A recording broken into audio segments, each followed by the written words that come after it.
Okey, Assalamualaikum. Okey, kita teruskan lagi pada muka surat 51.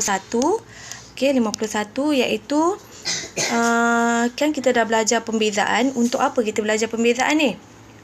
Okey, sekejap. Okey, untuk apa kita belajar pembezaan muka surat 51 nanti awak tuliskan 2.4 aplikasi pembezaan tak nampak kat sini aplikasi pembezaan.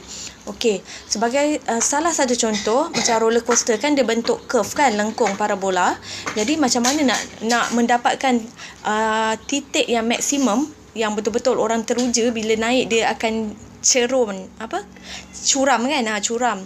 So dia bermain dengan pengiraan titik kecerunan kat situ. Berapa kecerunan yang perlu titik tu berada. Macam itulah contohnya. Jadi mari kita lihat sebagai contoh. Katakan ni Y. Ni awak tak perlu salin cikgu terang je. Y kalau kita beza dapat dy dx. F kalau kita beza dapat f prime x. Bezakan x kuasa 2, ni kena tahu 2 bawa ke depan dia jadi 2x. Okey. Jadi untuk mengira kecerunan, okey, hari ni kita nak kira kecerunan tangent. Kecerunan tangent. Apa tu maksud kecerunan tangent? Kenapa kita kena belajar pembezaan? Jadi kalau dia bagi persamaan, kita bezakan persamaan tu, kita buat dy dx, maka dy dx itulah yang kita belajar pembezaan tu adalah tujuan dia untuk mendapatkan kecerunan. Jadi nak mendapatkan kecerunan yang roller coaster tadi, dia mesti lengkung, dia mesti ada persamaan dia. Jadi dia kena bezakan persamaan tu. Kita dia guna formula ni lah, fakta ni. Dia bezakan persamaan tu dan untuk mendapatkan nilai kecerunan sebenarnya. Jadi kita belajar pembezaan adalah untuk menentukan kecerunan. Okey, sebagai contoh dia nak tahu kecerunan pada titik negatif 2 dan kecerunan tangent, kecerunan jawapan dia mesti dalam bentuk jawapan. Kita dah beza tadi 2x. Macam mana nak dapatkan jawapan? Jadi gantikan, kalau nak tahu x tu dengan negatif 2, x tu negatif 2. So masukkan saja 2 darab dengan x, 2 darab negatif 2. Jadi kecerunan dia adalah negatif 4. Kalau nak tahu x pada negatif 1, so gantikanlah 2 darab dengan x dia negatif 1. Dapatlah kecerunan dia adalah negatif 2. Kalau kecerunan pada titik kosong, 2 darabkan x kosong, kecerunan dia adalah kosong. Dan seterusnya lah. Okey, macam tu. Jadi yang penting ni, yang kotak di bawah ni awak kena salin. Kecerunan tangent pada titik berikut. Katakan bila awak dah buat dy dx, kemudian awak gantikan nilai x tu berapa, titik tu berapa, dan kecerunan. Katakan kecerunan awak tu dapat negatif, iaitu kecerunan tu kurang daripada kosong. Contohlah ni. Kecerunan yang negatif ni kan, negatif 4 dengan negatif 2. So garis tangent, kena faham tu apa maksud kecerunan tangent. Awak dah belajar dalam menengah rendah kan. Katakan ada satu bulatan. Garis tangent tu adalah garis yang melalui satu lengkungan di tepi lengkung tu dan bersilang pada satu titik. Itu kita panggil tangent. Garis tangent. So garis lengkung tu, okey, dan garis tangent tu cuba tengok garis biru tu. Dia condong ke kiri.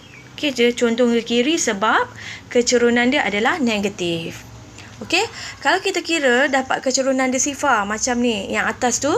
Jadi, nampak macam mana tadi kecerunan dia pun dapat sifar. So, garis tangent dia akan mengufuk.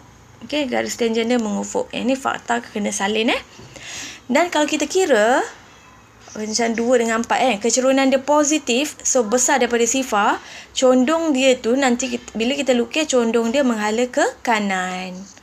Itu bentuk-bentuk yang kena tahu. Condong ke kiri negatif, condong mengufuk dia kecerunan dia sifar, dan condong ke kanan kecerunan dia positif. Okey. Seterusnya tengok contoh. Sekejap. Okey, cikgu buka yang kedua. Okey, ni contoh 13. Tapi lepas dah salin yang kotak tadi, cikgu nak awak salin ni contoh 13, tapi jangan tulis contoh 13, buat contoh 1. Mari kita lihat. Raja di sebelah menunjukkan ada lengkungan di mana ini adalah persamaan lengkung dia. Dan dia beri 3 titik, titik A, B dan C. Apa soalan dia? Ungkapkan dy dx. Dy dx tu apa? Pembezaan. Nak bezakan apa? Okey, sekejap. Okey, cikgu tunjuk kat sini. Okey, bezakan persamaan lengkung tadi. Itulah maksud dy dx tu untuk menjawab soalan A1. Okey, cikgu salin dulu, cikgu terang balik ni. Okey, kita tak boleh beza selagi ni tak cantik. X tu tak boleh duduk di bawah. Jadi kita naikkan jadi -2 dan baru kita bezakan. Beza 2x dapat 2, ni bawa ke depan jadi -2x -3. -2 tambah 1 -3. Dan kita cantikkan kuasa tu kalau boleh letak di bawah. Jadi positif. Jadi inilah jawapan untuk A1. Dia dah dapat dy dx. Boleh Okey, dy dx kan daripada persamaan yang dibagi. Now yang nombor 2, kecurunan tangen pada titik A, B dan C. Kecurunan tangen, kena tahu. Cikgu kata tadi, apabila ingat kecurunan tangen, kena dapatkan dy per dx. Beza dia. Okey, dia berkaitan dengan soalan atas. Kita dah dapat dy dx. Tapi kecurunan, cikgu kata mesti seketul nombor. Jawapan dia nombor. Dia nak kecurunan A berapa, titik B berapa, titik C berapa. Jadi, berkesinambungan daripada jawapan yang tadi. Kita tengok titik A, di mana X dia adalah, kita tengok soalan tadi, X dia adalah 1/2. Ada suara kucing pula ya. Tak apalah. Dengarlah suara kucing tu. So, gantikan dalam dy dx tadi, X tu 2 1/2 kuasa 3. Sebab kecerunan kan, daripada dy dx tu nak dapatkan nombor, gantikan X tu dengan titik A tadi. Kalau awak kira, awak akan dapat A dia tadi adalah -14. Okey, tu. Now kita buat B pula. B, kalau tengok soalan dia, X dia adalah B dia, X dia adalah 1 titik dia. So, masukkan balik dekat dy dx tadi untuk mendapatkan kecerunan dia. Nanti awak akan dapat jawapan dia adalah kosong. Kecerunan dia kosong. Tak muat. Kat C pula, titik C pula, X dia berapa? Tengok soalan. X dia adalah 2. Okey, 2. So, masukkan 2 tolak 2. Masukkan dekat dy dx tadi. Awak akan dapat 7/4. Nak buat pecahan pun boleh. Okey. Okey, dah terjawab lah. Inilah soalan dia. Jawapan dia. A, titik B dan titik C. Kecerunan dia. Akhir sekali mesti dalam bentuk nombor. Setelah kita masukkan nilai titik tadi. Nilai X dia. Okey. Ni jawapan dia lah. Dalam buku teks, cikgu dah terangkan tadi. Cikgu terang balik. Dan soalan yang terakhir.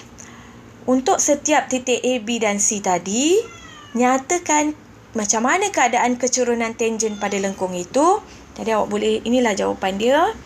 Okey, macam mana kecerunan dia? Okey, pada titik A, kecerunan dia tadi kita dapat -14. -14 adalah kurang daripada sifar. Jadi kecerunan dia adalah negatif. Sebab kurang daripada sifar. Macam mana garis tangen dia? Ni nota yang tadi kan? Yang sebelum ni lah, slide sebelum ni. Disebabkan dia negatif, so dia akan condong ke kiri. Itu jawapan dia untuk titik A. Now titik B pula. Titik B kita dapat kosong. Jadi kecerunan dia adalah sifar. Okey, apabila kecerunan sifar, garis tangen dia adalah mengufuk. Dia mendatar macam ni kan? Okey, macam atas tu. Okey, macam mana pula dengan C? C tadi kita dapat 7/4 ataupun 1/3/4. Dia positif, besar daripada sifar. Jadi kecerunan dia adalah positif. Kalau positif, dia condong ke kanan. Itulah jawapan untuk contoh 13. Tapi awak tulis contoh 1. Okey?